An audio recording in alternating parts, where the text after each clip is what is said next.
Vagrant denied bail for beer theft charge. Dennis Prince, a 29-year-old vagrant known for performing on-demand work in the Stabroek, Georgetown area, appeared before Magistrate Fabio Azor at the Georgetown Magistrates Court on Friday.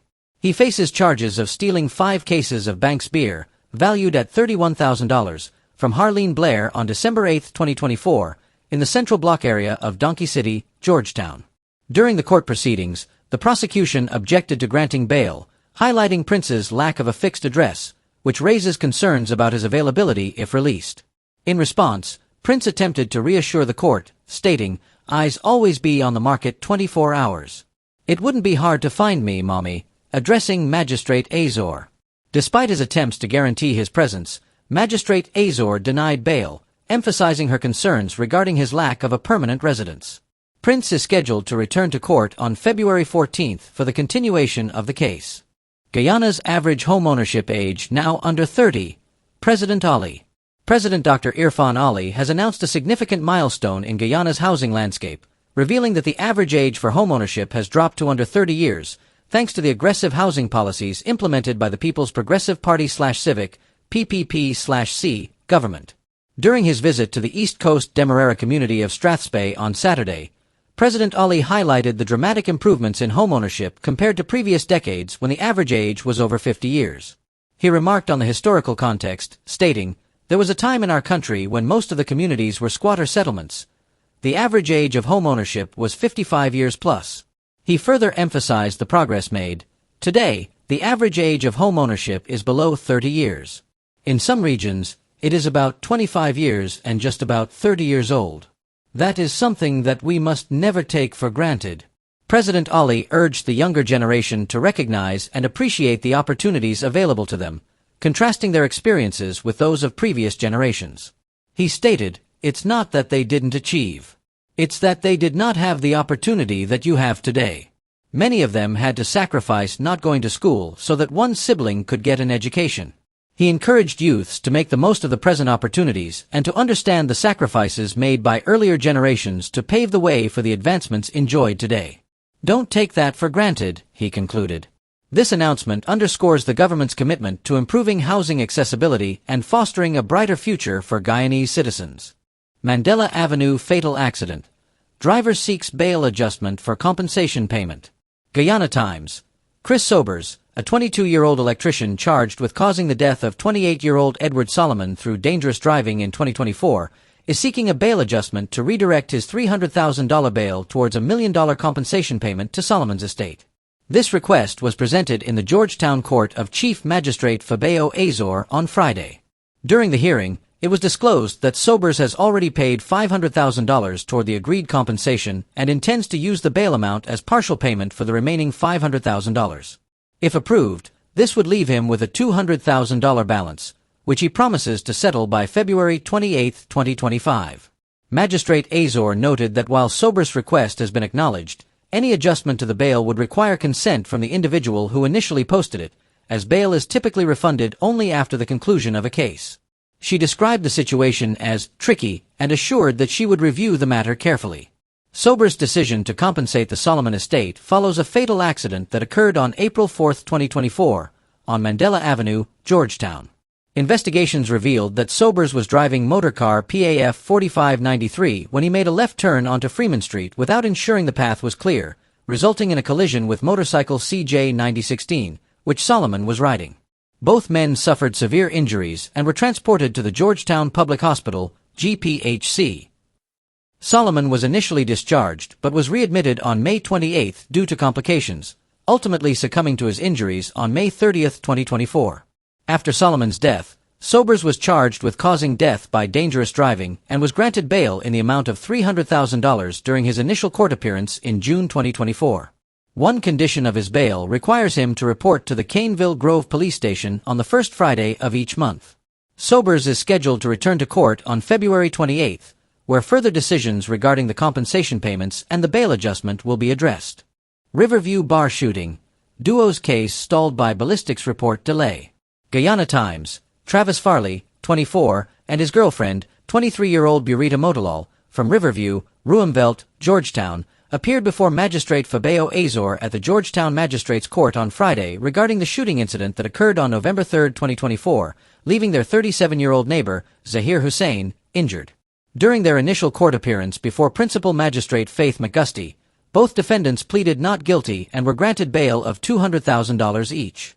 However, at the latest hearing, the prosecution revealed that the case file remains incomplete due to an outstanding ballistics report, which is critical to the investigation and has delayed the proceedings for several months. Magistrate Azor adjourned the matter until February 28 to allow time for the report to be submitted. The incident reportedly took place at a bar owned by Farley. On the night of the shooting, between 9:30 p.m. and 10 p.m., Hussein was standing outside the bar when Farley, traveling as a pillion passenger on a motorcycle, allegedly instructed Motolal, who was inside, to pass him a firearm. Eyewitnesses stated that a gun was handed to Farley, who then discharged several rounds, injuring Hussein's legs. Although no firearm was recovered at the scene, spent shells and 2 live 9mm rounds were found. Following the incident, both Motolal and Farley were arrested and charged. Attorney Adrian Thompson, representing the defendants, argued that a scuffle had occurred between Hussein and Farley without the use of a firearm. He requested reasonable bail, highlighting that the couple has 2 young children together. Prosecutor Sean Williams opposed bail, emphasizing the seriousness of the offense and the severity of Hussein's injuries, which prevented him from appearing in court. Williams also noted that a witness had reported seeing the gun being handed from Motolal to Farley. After consideration, Magistrate McGusty granted bail with conditions requiring both defendants to report to the East La Penitence police station. The case remains ongoing as investigators work to complete the necessary reports. No tolerance for breaches of private data, VP Jagdeo. Guyana Times Vice President Dr. Barrett Jagdeo has emphasized a zero-tolerance policy regarding breaches of the Data Protection Act, ensuring that citizens' private data, including information collected during the $100,000 cash grant process and medical data, will be safeguarded. During a recent press conference, Jagdeo addressed public concerns over potential data breaches associated with the cash grant distribution, acknowledging that the program has faced challenges but assuring citizens that their data is secure in government hands. Some individuals deliberately stoke skepticism for political purposes, but I assure you that all public data is safe, he stated. Jagdeo reaffirmed that strict penalties will be imposed on anyone found to have unauthorized access to or release of private data. This policy applies universally, covering data from various sources, including cash grant registration and medical records. The ministry shall not and will not release that data to anyone, he asserted, referencing the Data Protection Act that was recently enacted to protect citizens' rights. In August 2023, the Data Protection Amendment Bill 2023 was passed, establishing robust penalties for data breaches. Violations by data controllers, those responsible for determining how personal data is processed, can result in fines of up to $10 million or 2 months imprisonment for operating without proper registration. Similar requirements apply to data processors, which include any entities that handle personal data on behalf of data controllers. Attorney General Anil Nandlal, when presenting the bill, noted its necessity in the context of e-governance and digitalization, aiming to create a comprehensive regulatory framework for the collection and processing of personal data. Additionally, the government passed the Open Data Bill No. 13 of 2024, mandating public authorities to maintain an electronic data registry of all data assets under their control. Prime Minister Brigadier Redded Mark Phillips stated that this bill complements the Data Protection Act and the Digital Identity Card Act, enhancing the legal framework surrounding data protection in Guyana. VP Jagdeo's firm stance on data protection underscores the government's commitment to privacy rights and the responsible management of citizens' personal information. 2 illegal shotguns and marijuana found during police raids in Northwest District. A police team from Regional Division No. 1 conducted successful raid exercises today, Sunday, at Tenapu Bakdam, Northwest District, acting on received information. The operation resulted in the discovery of 2 illegal shotguns and 52 grams of marijuana. Details of the raid. Upon arrival at the camp of 1 Randolph Duncan around 1 o'clock HRS, officers, using torch and generator lights, observed an unidentified male of African descent, dressed in pants but shirtless, on the upper floor of a wooden camp.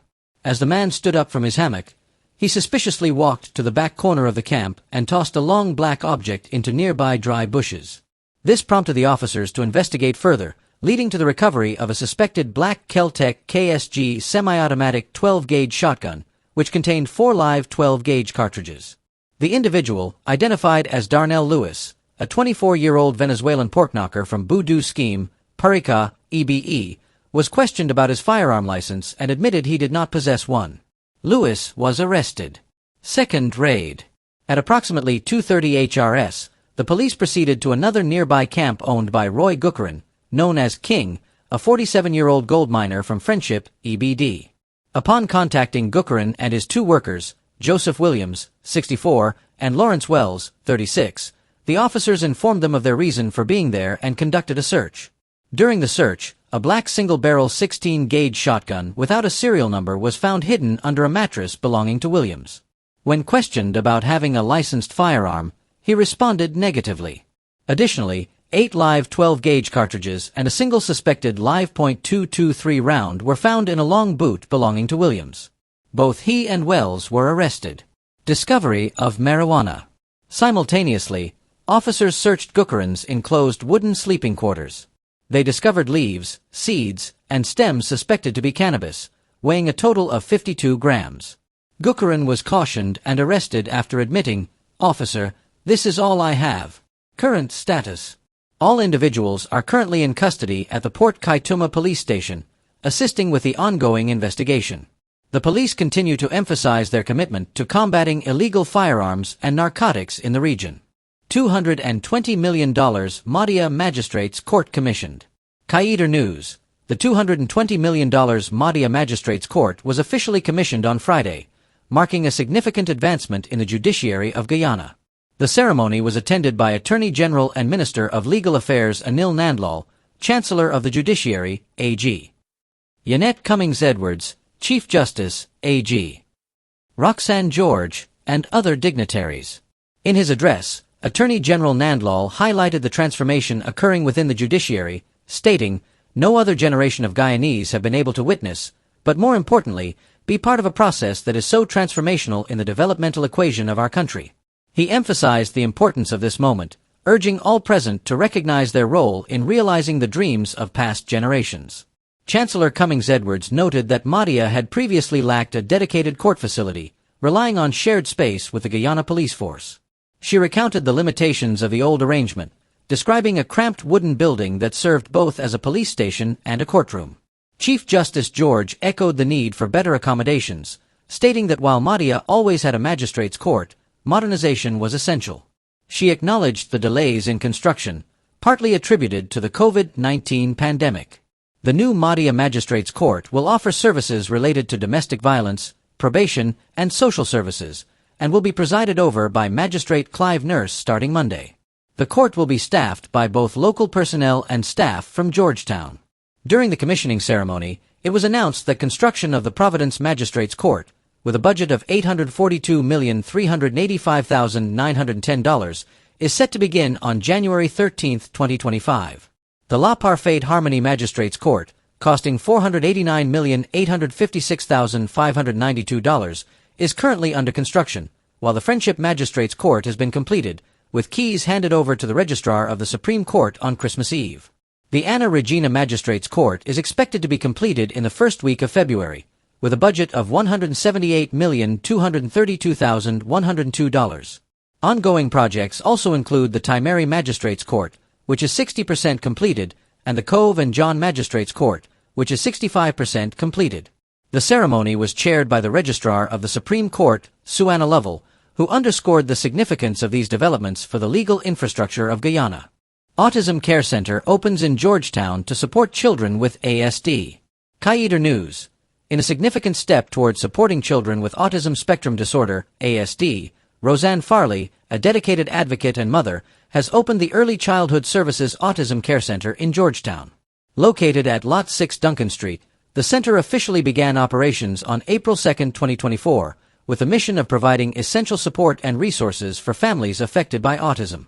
Farley's journey began in 2015 when her daughter was diagnosed with ASD at the age of 2. Faced with a scarcity of information and resources in Guyana, Farley committed herself to learning everything possible about the condition, attending workshops, and working at the step-by-step school for children with autism. Her efforts paid off, as her daughter is now preparing to write her CXC exams at an A-level school. "I wanted to offer the help I wish I had when my daughter was first diagnosed," Farley stated, emphasizing her commitment to assisting other families navigating similar challenges. The center provides a variety of interventions, including speech therapy, occupational therapy, screening services, and personalized sessions to monitor progress. Farley has also conducted sensitization sessions for various organizations and offered autism training for teachers, highlighting the need for educators to be equipped with strategies to support children with autism. Success stories from the center include a child who, after just 8 weeks of intervention, showed remarkable improvement and was discharged from the program. "We've made great strides, and we hope to expand our services even further," Farley shared. Despite the achievements, Farley faces challenges, particularly in securing necessary resources for the children. She noted the need for more learning materials, toys, and reliable personnel to assist with the children's varying needs. Farley emphasized the importance of early intervention, urging parents to recognize common signs of autism, such as a lack of eye contact and self-stimulatory movements. "If you notice something unusual, get it checked out. Early intervention is crucial," she advised. Looking forward, Farley is planning to launch a parent support group for families of children with autism in February. She also advocates for systemic changes, including universal testing for children by age 2 and increased public awareness to combat misconceptions about autism. "We need trained specialists to work with children," she added, stressing the importance of education and awareness in the community. Farley encourages parents or anyone seeking assistance with autism to reach out to the center at 622-4201 for interventions, autism-related knowledge, or to join their efforts. With the opening of the Early Childhood Services Autism Care Center, Farley hopes to create a supportive environment where children with autism can thrive and families can find the resources they need. "Your condition does not define what you are capable of doing. You can do anything you set your mind to," she concluded.